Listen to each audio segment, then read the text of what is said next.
Ben Ayşegül Kanay, 1977 Kayseri doğumluyum. Şöhest, yüzen karavan firmasının sahibiyim. Şu anda Bursa'da bunun üretimini yapmaktayız.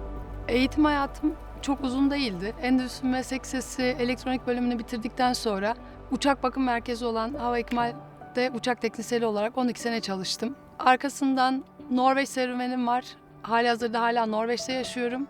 Burada hava kuvvetlerinden istifa edip Norveç'e taşındığımda NATO ülkesi olduğu için Norveç'te kolay iş bulabileceğim söylendi. Fakat Norveç'e gittiğimde kendilerinin bakımı yapmayıp uçakları zaten bize gönderdiklerini söyleyip öyle bir süreç oldu. Birkaç aylık bir süreç, çok uzun değildi. Daha sonra yani Türkiye'den kopamadım açıkçası. Oralı olamıyorum.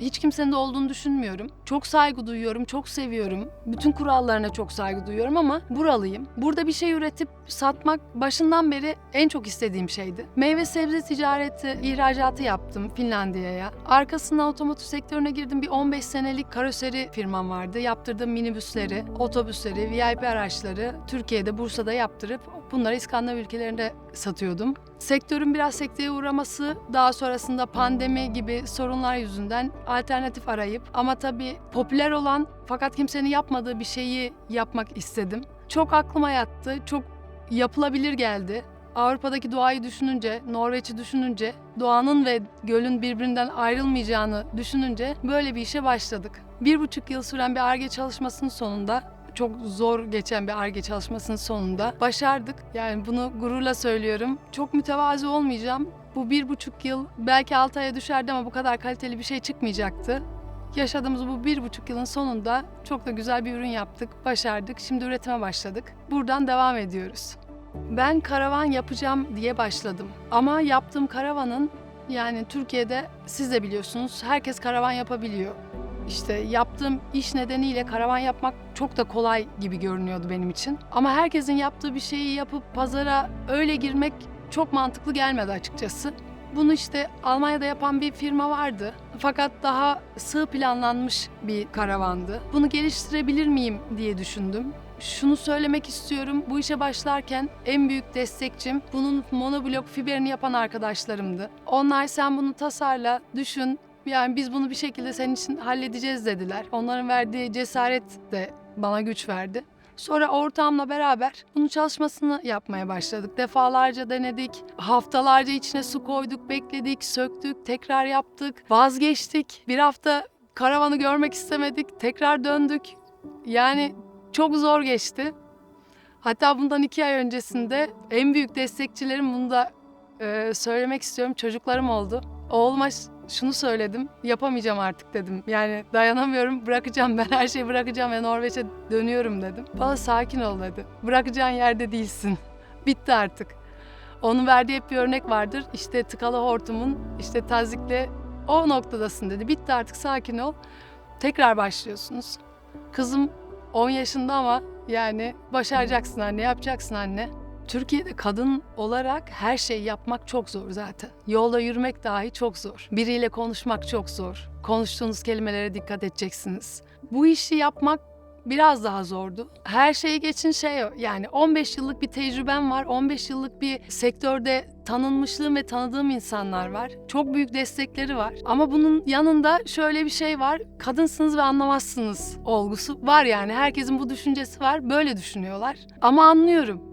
Bu işten bana kalan en büyük hatıra bu elimdeki iz olacak. Fiber örmeyi öğrendim. İşte hafif kaynak yapabiliyorum. Bütün olabilecek ufak tefek şeylerin hepsini kendim yapabiliyor durumdayım. Fiber örerken tabii polyesterden alışkın olmadığımız için bir bayıldım, işte ellerimi kırdım falan. Tarak kemiklerimin hepsi kırıldı. Ama hiçbir şeyden pişman değilim, çok güzeldi. Yani bu benim için gurur duyacağım bir his. Biz bunu ilk yüzdürdüğümüzde, ortağım sudan çıkardığımızda 1 saat oturup ağladı. Onu hiç unutmuyorum.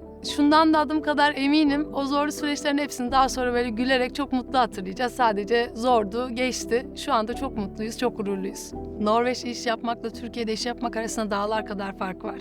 Norveç'te iş yapmak sadece güvene dayalı. İnsanların birbirine verdiği sözü tutmasıyla alakalı bir ticaret. Yazılı mutlaka bir sözleşmeniz oluyor ama onu hiç kullanmak zorunda kalmadım şimdiye kadar. Çok güzeldi orada çalışmak. Yani hiç kimse yapamayacağı bir şey yaparım demiyor. Ya da yapabileceği bir şeyi yapmayacağım ya da yapamıyorum demiyor. Kolaydı. Yani orada ticaret çok kolay. Burası kendi ülkemiz. Ama maalesef çok zor burada çalışmak. Dışarıdan dışarıya bağımlı olmamız çok zor. Bu işi yaparken görüyoruz mesela. Bir sürü üründe dışarıya bağımlıyız. Bakıyorum, üzülüyorum. Bunların hepsini biz yapabilecek durumdayız. Niye yapmıyoruz? Farklı düşünüyoruz. Farklı çalışıyor kafalarımız. Ben ticareti Norveç'te öğrendim. Yine oranın ticaretini uygulayarak ticaret yapmaya devam etmek istiyorum. Şu anda da öyle yapıyoruz. Kim söyledi ya da nereden duydu bilmiyorum ama bir cümle vardır ya böyle nasıl yaşadığın değil nasıl öldüğün önemli diye. Nasıl öldüğümün önemli olmasını istiyorum. Ben öldükten sonra da birisinin bunu görüp işte bir kadın yapmış demesini istiyorum. Ve insanlara tavsiyem, özellikle kadınlara tavsiyem, bu işe başladığımda yaşadığım şey bir kişi olur diyordu ama 100 kişi olmaz diyordu. 100 kişinin olmaz dediğiyle değil de bir kişinin olur dediğine inanıp bu işi yapabileceklerine inansınlar. Ben yardımın ne demek olduğunu çok iyi biliyorum. Elimden gelen her türlü yardımı da yani yapabilirim isteyen insanlara. Bu 1,5 yılda yardımın, iyi insan olmanın, destek olmanın ne demek olduğunu öğrendim. Aynı şeyi de başkalarına yapmak isterim. O 100 kişinin dediğiyle değil de bir kişinin dediğiyle hareket etmesinin çok önemli olduğunu düşünüyorum. Herkes hayalinin peşinden gitsin ve nasıl yaşadığı herkes bir şekilde yaşıyor, nasıl öldüğünün önemli olduğunu düşünsün.